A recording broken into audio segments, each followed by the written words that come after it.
Olá, sejam bem-vindos, estudantes do 7º ano do Ensino Fundamental. Eu sou a professora Janaína Jardim de História, como vocês já sabem, e estarei mediando a aula do professor Carlos Neri. Olá, professor. Olá, prof.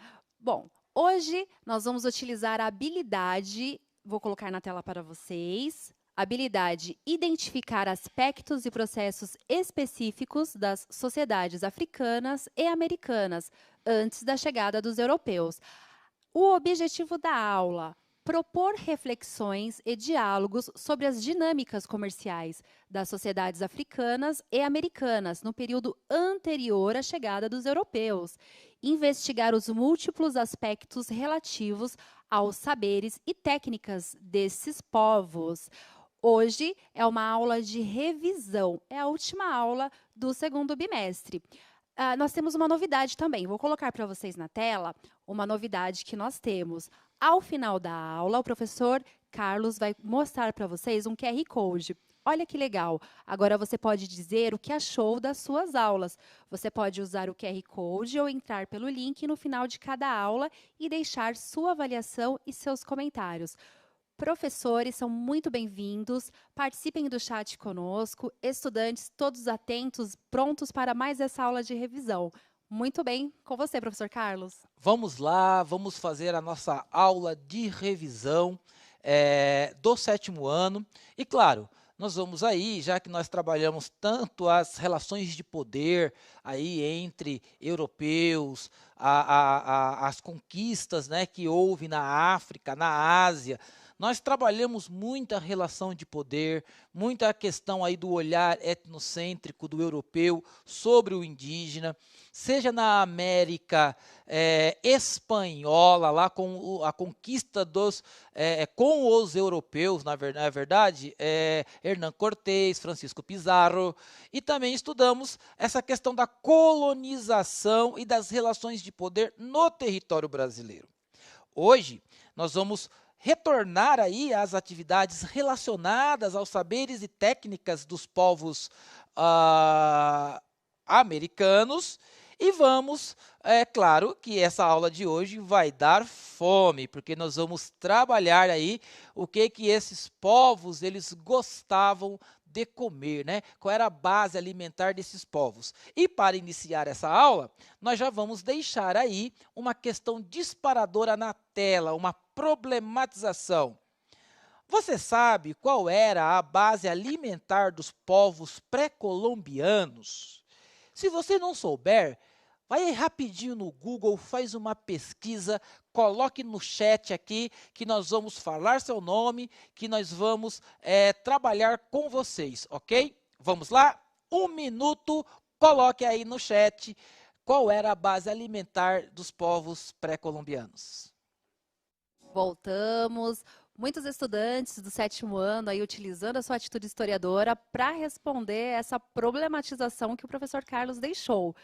Olha só, professor Carlos, a Samara, ela disse que eles se alimentavam de carne e vegetais. A Maria Eduarda disse frutas. O Vinícius, trigo e milho. Milho é uma resposta muito recorrente, assim, Sim. muitos alunos respondendo milho. Deixa eu ver se tem alguma coisa aqui.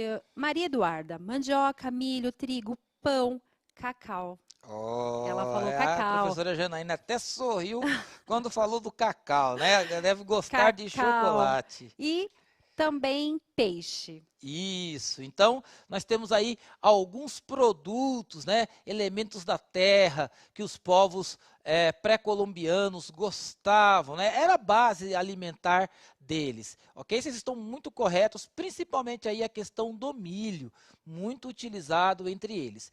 Vamos dar prosseguimento na aula na tela. Observe as imagens. Essas imagens, elas mostram saberes, alguns tipos de saberes práticos, né, que os povos pré-colombianos eles produziram. Os gregos vão chamar aí essa parte prática de tekné, que é a capacidade de você construir algo que seja útil para a sua utilização. Então, nas imagens nós estamos observando aí o cesto o cesto. Esse cesto aí é para transporte, dá para poder colocar aí diversos produtos, inclusive os produtos alimentícios. E o animal, que era uma forma aí bem comum de transporte. E claro, nós estamos falando dos povos pré-colombianos. Então, não havia nem carro, nem trem, nem avião. Os meios de transporte eram os meios que eles possuíam ali. Então, o animal era uma forma muito comum e talvez a forma mais importante de transporte desta época, e o cesto que dava para poder aí colocar diversas coisas para o transporte, ok? Vamos continuar no próximo slide. Olha que legal esse slide aqui. Você gosta de ir à feira? É claro que hoje nós temos, só deve uma pessoa da família, né? É o recomendado a ir ao mercado, a ir à feira. Mas eu acredito que bem antes aí da pandemia, vocês gostavam de ir à feira e ir ao mercado, não era? Para comer pastel, né, professor Carlos? Ah, na feira, comer Como o pastel na professor feira. falou que essa aula vai dar fome, né? É. Então eu já lembrei do pastel quando o professor falou da feira. E eu lembro do caldo de cana, Caldo de também cana. vendido na feira. Então, na imagem, nós estamos observando aí justamente um mercado. É o mercado da cidade de Tlatelolco, que era uma cidade asteca. Essa cidade, ela é uma cidade comercial. Era diferente aí de Tenochtitlan, que era a cidade, o centro político e religioso dos astecas. A cidade de Tlatelolco é a cidade onde existe uma intensa atividade comercial, ok? Então, no texto diz assim: Tlatelolco foi uma cidade asteca onde havia uma intensa atividade comercial, devido ao mercado. Nos detalhes da representação, podemos observar a intensa atividade de trocas e produtos. O mercado de Tlatelolco chegava a reunir 1.000 pessoas negociando. Então, olha aí a imagem dessa feira livre dessa cidade. Eu quero ver vocês falarem esse nome sem gaguejar, hein? Tlatelolco. Tlatelolco, ok? Até eu gaguejo, porque é uma pronúncia aí antiga. Então, voltando na imagem, eu lembro que em algumas aulas, na aula passada, nós trabalhamos aí a questão da civilização, do conceito de civilização, que os europeus tratavam os povos americanos, africanos e asiáticos como povos inferiores, como povos atrasados, como povos que precisavam ser colonizados, catequizados, instruídos para se alcançar a civilização. E aí, com essa imagem, já dá para perceber que as cidades astecas, elas não deviam em nada para as cidades europeias.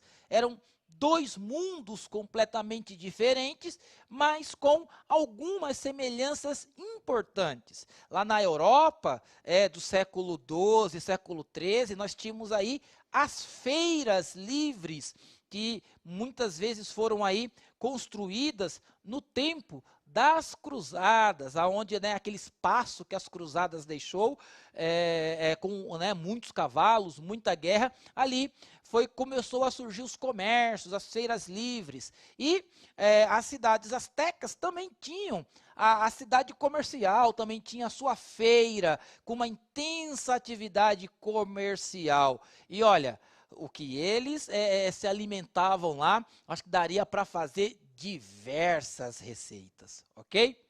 Vamos lá para o próximo slide. No próximo slide, nós temos aqui uma família asteca, né? Se alimentando do quê? Do milho, que foi o que vocês falaram aí. O milho era o ingrediente mais importante da dieta asteca, assim como o arroz na Ásia e a nossa combinação de arroz e feijão, né? Vocês gostam de comer arroz e feijão? É a nossa base alimentar. A partir do milho, diversas outras receitas eram produzidas como, né, o sal e variados tipos de pimenta também faziam parte das diversas receitas astecas. Então também havia a questão aí das especiarias que eram também utilizadas para a criação aí de receitas que os astecas produziam na sua base alimentar. E em falar em milho, eu quero lembrar aqui que nós já estamos terminando aí o mês de julho e lá no Nordeste, professora Janaína, o tempo que eu morei no Nordeste, eu morei 8 anos no Rio Grande do Norte e agora no mês de julho, o caminhão de milho chega lá nas estradas, solta aquele monte de milho e as pessoas começam a comprar e a levar para casa o milho. E aí diversas receitas vão surgindo. Também quero lembrar que o povo agora do sertão do Nordeste brasileiro, também o tempo do milho, estão aí fazendo diversas receitas, canjica, pamonha, tudo utilizando o milho. E aí eu já deixo o meu abraço para a dona Maria Salomé, lá em Cuité da Paraíba. Ela tem feito aí diversas receitas, tem me mandado algumas fotos de diversas receitas feito aí à base de milho. E se tiver aí algum estudante, professor, que conhece essa cidade, Cuité da Paraíba, coloca aqui no chat, tá bom? Porque é uma cidade aí, o sertão nordestino é um lugar onde tem vários produtos importantes, né? Como por exemplo o caju. Vocês gostam de caju?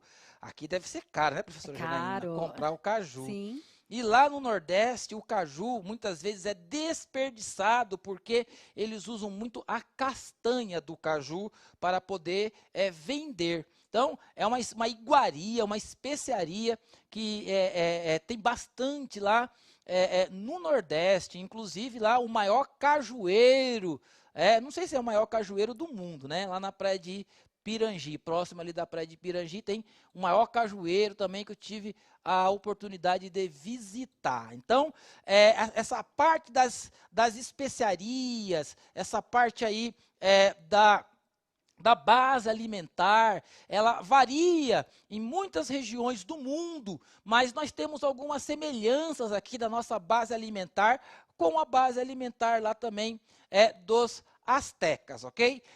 Próxima tela. Na próxima tela, nós temos aí a exemplificação de alguns produtos, né, da terra que os astecas, maias e incas produziam, né, na parte da agricultura, que eles produziam para poder se alimentar. Então nós temos aí o milho, a pimenta, o feijão e a carne ali entre os astecas, né? Então, os estudantes que colocaram aí também a carne, é claro que aí, eu não sei se lá no mercado de Tlatelolco se vendia carne como no açougue, como nós compramos hoje aqui. Pode até ser que seja, né, uma questão feita pela caça, mas também era a base desses povos. Vamos voltar lá na nossa tabela. Na nossa tabela, nós temos aí os maias, também milho, o cacau, que a professora Janaína gosta, Estava esperando. O né? professor falou tanto do milho, eu Não estava é? esperando o cacau. Do chocolate, raízes, né? Quem falou aí a questão da mandioca, Mandioca. Mas assim, tem essa questão aí dos nomes. Se você falar mandioca lá no sertão da Paraíba, eles vão dizer quem come mandioca é o gado, o ser humano se comer mandioca morre. O nome é macaxeira, E aqui em São Paulo, na região sudeste, nós usamos o nome mandioca. Talvez ali em Minas Gerais se usa o nome aipim. Então, é o mesmo produto, muda o nome devido aí às regionalidades do nosso país. Voltando na tabela, nós temos aí os maias, né? Milho, cacau, raízes, o arroz, também a carne. Os incas, nós temos aí o milho, né, a base aí de todos, né, das 3 grandes civilizações pré-colombianas, o feijão, a batata, a abóbora e também a carne que é comum aí entre essas grandes civilizações, ok? Agora, como tudo isso funcionava, prof? Toda a sociedade precisa ser organizada, não é verdade? Exatamente. Na aula dos sextos anos, nós estávamos aqui falando sobre o Código de Hammurabi, o primeiro código de leis daquela estrutura social da região da Mesopotâmia. E os povos pré-colombianos também eram povos organizados. Então você vê que eles não devem em nada aos europeus. Na questão aí de produção de saberes, de técnicas, né, de desenvolvimento social, os astecas, maias e incas possuíam aí as suas peculiaridades, as suas singularidades, o seu ethos, como diz aí Henrique Cláudio de Lima Vaz. Vamos ver aí a próxima tela. A estrutura social dos povos pré-colombianos. Nós teremos aí os astecas, você tem o soberano, e os maias, a família real, ou seja, é uma elite governamental que dentro da mitologia desses povos, eles acreditavam aí que eram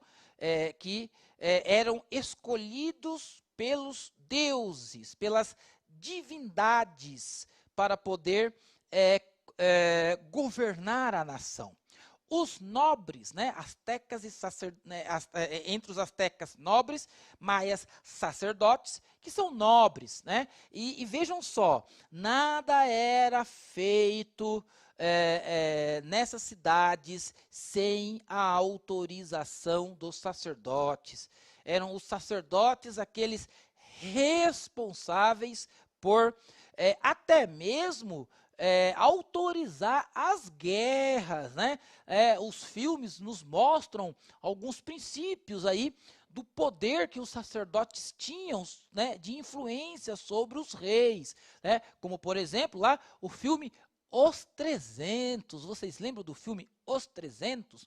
O que o rei Leônidas faz antes de ir à guerra, antes de levar os 300 soldados para a guerra? Ele vai consultar os sacerdotes, não é? Então, voltando lá na nossa pirâmide social, então os nobres não são somente sacerdotes, também são grandes comerciantes, são grandes proprietários de terra, e eles têm um certo poder, uma certa influência sobre o soberano. Aí nós teremos também aí os comerciantes, grandes comerciantes, e os militares, que também fazem parte aí de uma elite entre esses povos. É claro que entre os comerciantes aí de astecas e maias, nós vamos ter os grandes comerciantes e nós teremos o pequeno comerciante. Nós teremos aí, numa linguagem bem atual e contemporânea,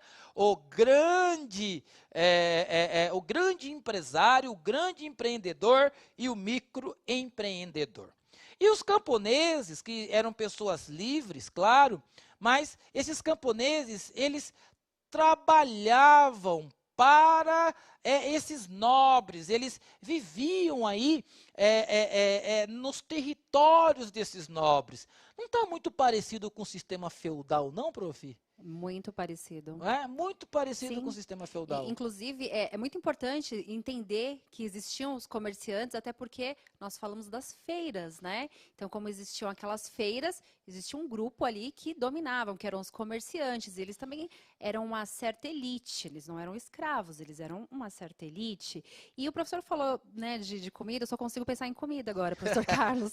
Logo chega a hora do almoço. Sabe, eu fiquei imaginando os europeus chegando e encontrando o cacau. Eu só consigo pensar nisso, porque imagina um sabor tão inusitado. Eles atravessam aí o mundo e chegam. Imaginem vocês, eles atravessando o mundo, chegando aqui na América, descobrem um povo totalmente novo e os astecas dominando feiras, ouro, muito ouro e sabores. sabores diferentes. Então imagina esse encontro, como foi inusitado, Não né? devia nada para as Índias, não é verdade? Porque Verdade. eles comercializavam, antes de chegar nas Américas, eles comercializavam com as Índias. Então, vai haver agora uma variedade do comércio, porque, como nós falamos desde o começo, as colônias não é clube de férias. As colônias, elas são empresas exploratórias. Era assim que os europeus entendiam.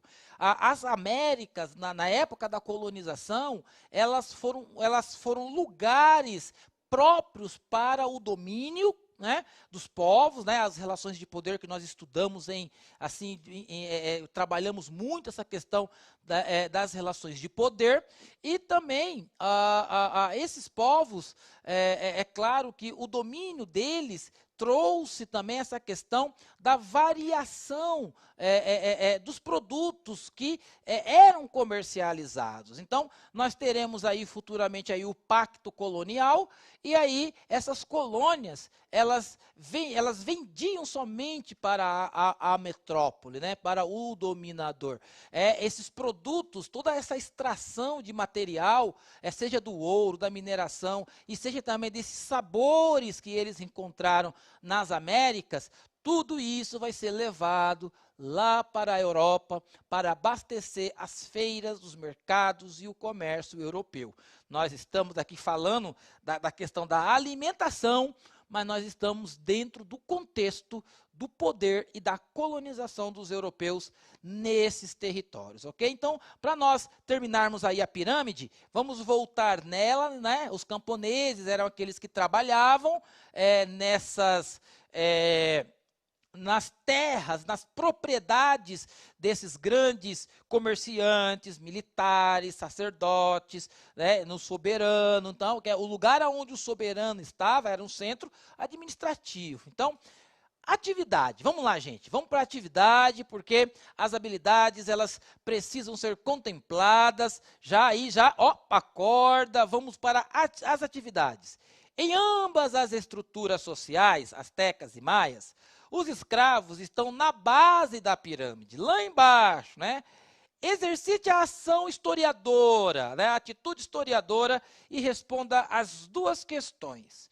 O que é um escravo? E como os soberanos reis conquistavam seus escravos, né? Então, os escravos eram conquistados. Eu não explanei sobre os escravos, porque vocês têm uma atividade. O que é um escravo e como os soberanos reis conquistavam seus escravos. 2 minutos, dá para vocês responderem. Coloque o nome das escolas e da região aonde você está estudando, ok? No chat, 2 minutos. Tá muito legal o chat aqui, professor Carlos. Legal. Olha só, o 7º ano tá arrasando aqui, bombando o chat. O Kainan, ele disse assim, ó: A, pessoas que trabalham muito em troca de nada. E B, ele disse com dinheiro, mas Escravo não recebe por seu trabalho. certo. E também estamos num momento da história que ainda não podemos falar sobre dinheiro, né? Sim. Então, essa resposta não está correta, mas há sim, né? Pessoas que trabalham muito, né, em troca de nada. O Rodrigo, escravo é alguém que é torturado enquanto faz algo. Ele acha que é isso. É isso. Sim, os escravos eram torturados por quê? Porque, pessoal, quem que vai ser escravo? Eu não quero. Esses povos ali, eles tinham uma total liberdade, e de repente chega aí um monte de gente estrangeira com uma língua diferente, começa a dominar todo mundo e colocar os indígenas, os nativos, em trabalhos de mineração de ouro, de prata, supervisionados. Então, eles não tinham essa mentalidade comercial do ouro e da prata, né? Embora as cidades astecas eram bem desenvolvidas para o seu período, até com grandes mercados, e também, é claro, né, eles possuíam os escravos. Então, esses escravos, eles eram conquistados, ok? Olha só, o Pietro, ele diz: eram pessoas que eram capturadas para servir sacerdotes. Também. Então, vamos lá. Tanto os astecas, maias e incas, eles também produziam escravos. Os europeus fizeram deles escravos nas minerações, mas havia confusão também ali naquela sociedade, né?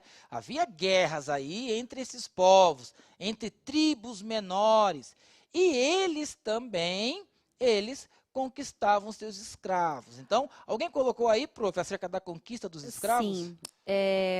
Cadê? A Lohane, escravos eram pessoas que eram considerados criados. Tem sim aqui um aluno que ele disse que eram conquistados. O Rafael, ele disse que eram conquistados. Na realidade, os alunos eles estão falando muito acerca da questão da tortura, né, dos escravos. Mas a relação de escravidão também ela é muito diferente de povo para povo, né? Sim. Cada tempo tem uma relação de escravidão. Isso, exatamente. Então, gente, ó, vocês colocam aí a parte da tortura, porque é isso que remete mesmo à questão da escravidão. Né? Então, os povos antigos, eles também conquistavam seus escravos, e esses escravos eram conquistados à base da guerra, ok? Então, sempre quando esses povos se degladiavam, sempre quando eles lutavam por territórios, os vencedores levavam os escravos. E olha, vocês já viram já as fotos das pirâmides astecas de Maias, não já viram? Aquele monumento grandioso, né? Tremendo de se olhar até de perto assim. Aquilo é obra dos escravos. Tanto no Egito antigo, como aqui entre as sociedades maias, astecas e incas, os escravos é quem fazia esses trabalhos pesados. Prof, como era feito aquelas pirâmides? Como que era feito? Como que eles conseguiam juntar aquele monte de pedra? Bom, eu já assisti alguns filmes que retratam essa questão da escravidão na história antiga. E o que eu observei, e que pode ser muito bem colocado, é que havia ali 500, 600 ou 700 pessoas, professora Janaína, com cordas para poder puxar aquelas pedras, erguer aquelas pedras e encaixá-las dentro daquele formato, né, seja o formato egípcio, seja o formato asteca, maia e inca. Então, era trabalho muito pesado.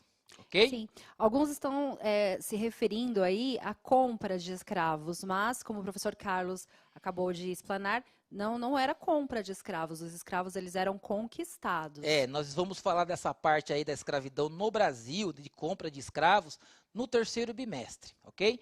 Agora, a questão é dentro da história antiga dos povos pré-colombianos, os escravos eram como se fosse assim um espólio de guerra.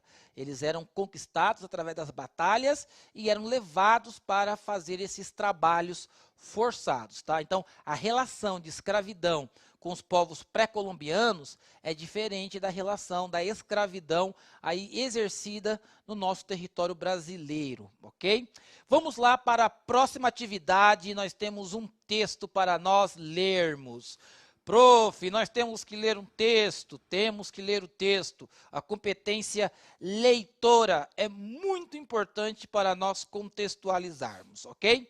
Então, e tem uma atividade para fazer aí, né? Encontre no texto os tipos de saberes e práticas desenvolvidas pelos povos pré-colombianos. Você lê, prof? Claro, então vamos lá, eu leio aqui e os estudantes leem em casa. A América abrigou inúmeras civilizações que foram desconhecidas dos europeus até o século XV.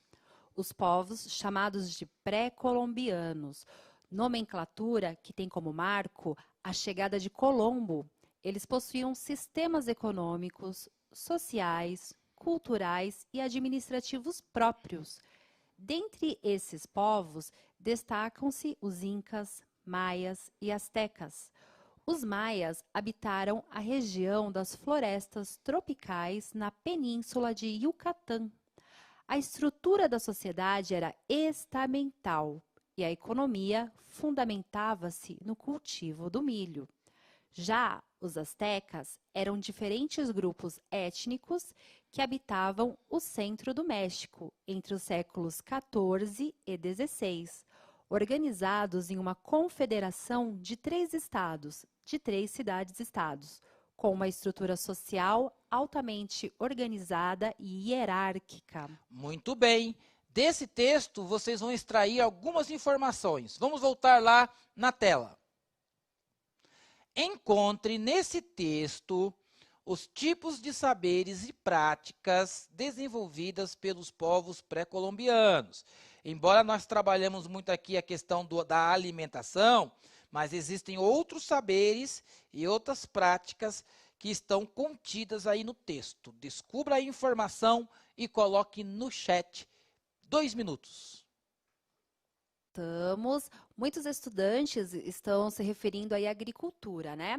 Mas a Emily, ela deu uma resposta bem completa. Ela está se referindo ao sistema econômico, social, a Gabriele, ela está dizendo o cultivo do milho, sistema onde eles se localizam. O Daniel está respondendo agricultura, caça.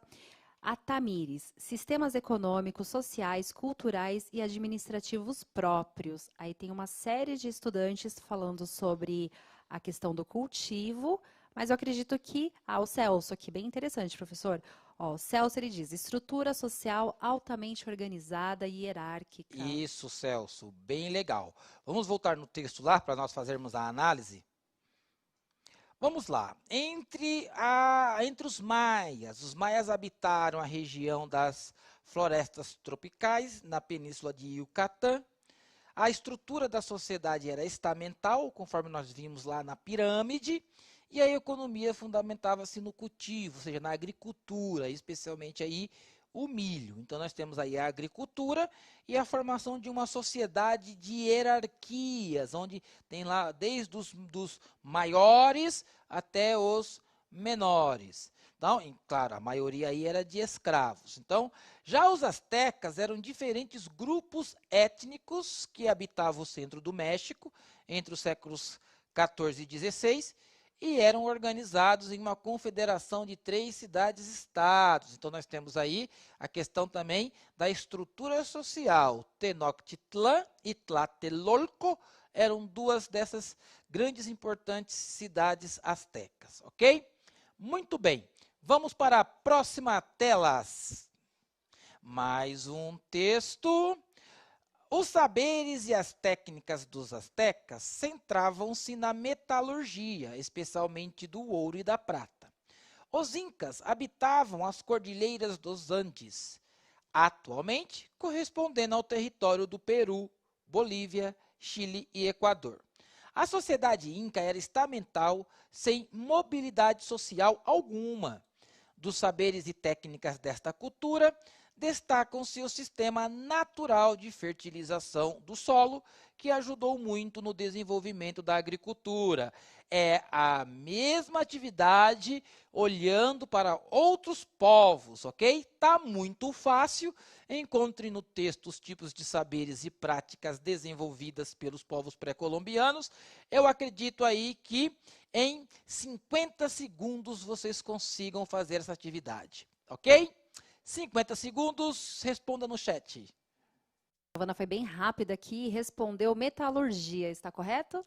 Correto, muito bem. Temos aqui a questão da metalurgia e temos também aí a questão da fertilização do solo. Veja só, a agricultura, mas já utilizavam já a questão da metalurgia. Rapidinho, hein? Parabéns, estudantes. Vamos agora para o fim da nossa aula e nós vamos mostrar aqui o nosso protagonismo juvenil com o trabalho da estudante Maria Clara, da escola Pedro Yoshishika Irie, com a professora Lucélia, né? Eu lembro que eu havia colocado o nome da escola errado e agora está aí corrigido. Parabéns, estudante Maria Clara, pelo seu acompanhamento aqui no Centro de Mídias e continue estudando, viu? Você é uma excelente estudante. Agora nós vamos para a última tela, que é o QR Code. Através dessa tela, vocês podem aí fazer a avaliação de vocês sobre essa aula de saberes e técnicas dos povos astecas, maias e incas, povos pré-colombianos, ok? A aula termina por aqui, até o 3º bimestre e continue estudando. E olha, daqui a pouco é a hora do almoço. Até o 3º bimestre.